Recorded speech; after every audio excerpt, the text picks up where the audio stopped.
Hi everybody, Charley Patton here. I'm co-founder of the Yoga Barn in Ubud, Bali. And we are here today at the 8th annual BaliSpirit Festival. Today is April 1st, no kidding. And I'm here with my very good friend of a long time, since the early 1990s, Jeffrey Armstrong, also known as Kavindra Rishi. Jeffrey is a Renaissance man, a Vedic scholar, or I should say a Sanskrit scholar, a Vedic astrologer, a longtime yogi of over 40 years, as well as a martial artist. My introducing him would do no justice to the many hats and talents that he has. Jeffrey, welcome to the BaliSpirit Festival. Namaste, Charlie. Great to see you. It's nice to see you. Great to be here in Bali again. Thank you. Great to have you. Yeah, the spirits here are always welcoming. They're so great. Thank you. Many of us in this day and age, we have yet to find our calling, our purpose in life, our dharma, our art, our passion, whatever that may be. So you're speaking to this generation that's coming up. And you're talking about these tools that you might be able to, that we might be able to give them to help them change this paradigm.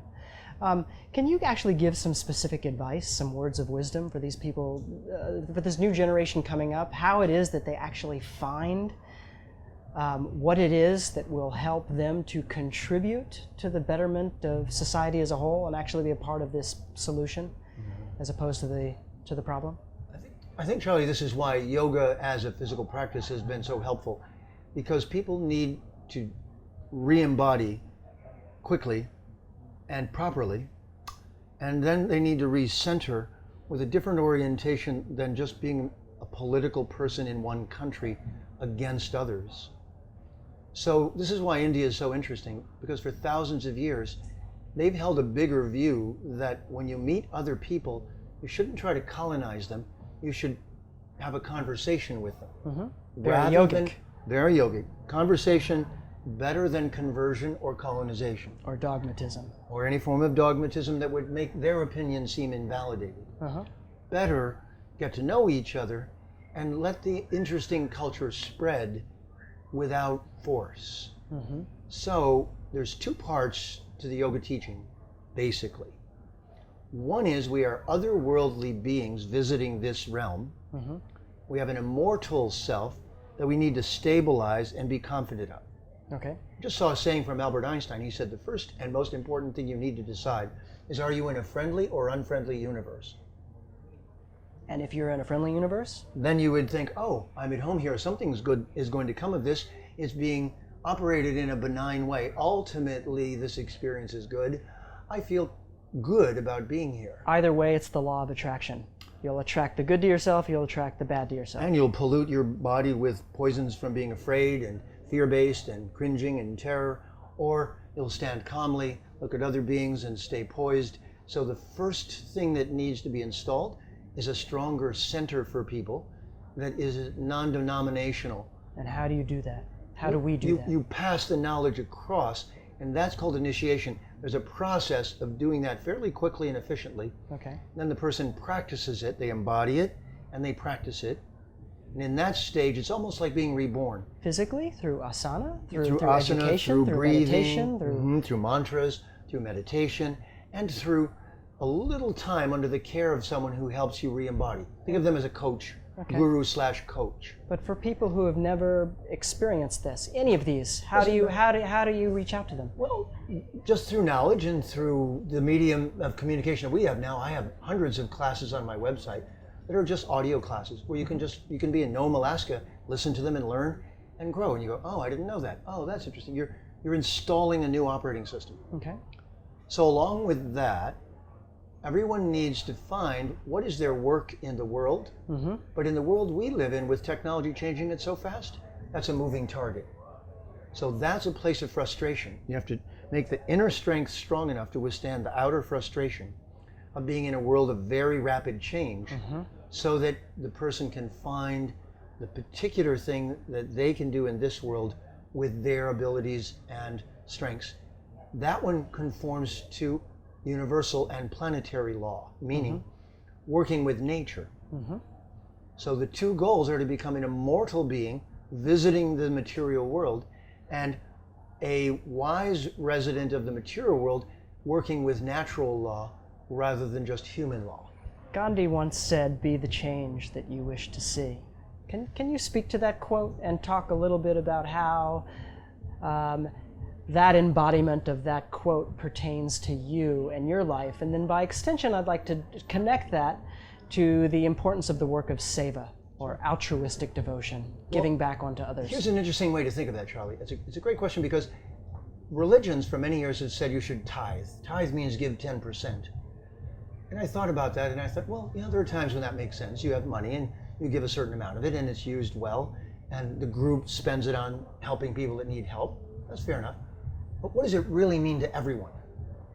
And what to yogis it means is spend 10% of your day working on yourself. If you're not being serious. So that's 2.4 hours a day in meditation, in practice, in yoga, and things that substantially change you, and they use tools of empowerment, and they're activated and they become yours. Now you're walking your talk.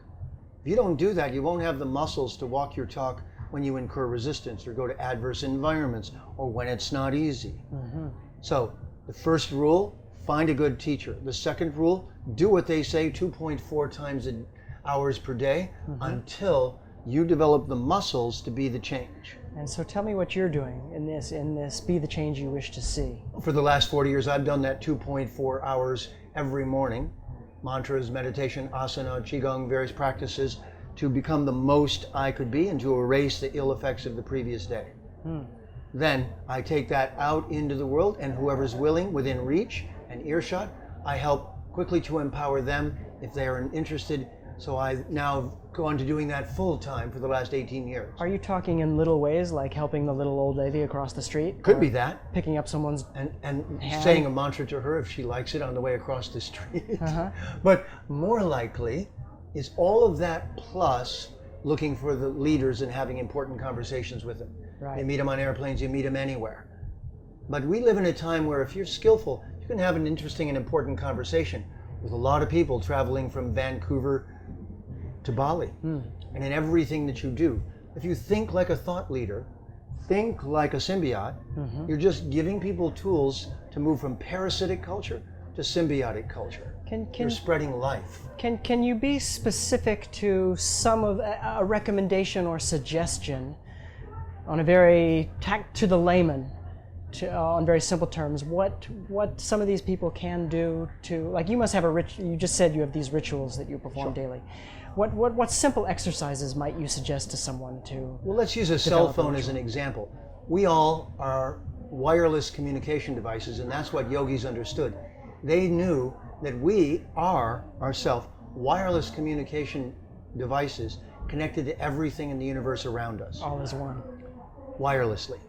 Before there were cell phones, there was a cell phone made of cells. And there are hot spots. And those hot spots are beings who exist as part of nature, and we can download from them their energies and become more powerful as beings, more energized. Because those are hot spots where you can download a big signal. That's called a mantra. So if you know the mantra, you say Om Namah Shivaya, Om Namah Shivaya. What is Shiva? Shiva is the being who's always standing under all adversity, whose back is straight, who's impervious to anything that could destroy him. He's like a mountain. That's the last thing to be taken down.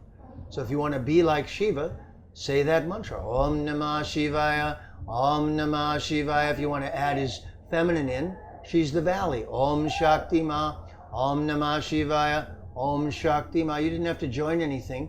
You just connect to the hot spot, download the energies. Now they're inside you.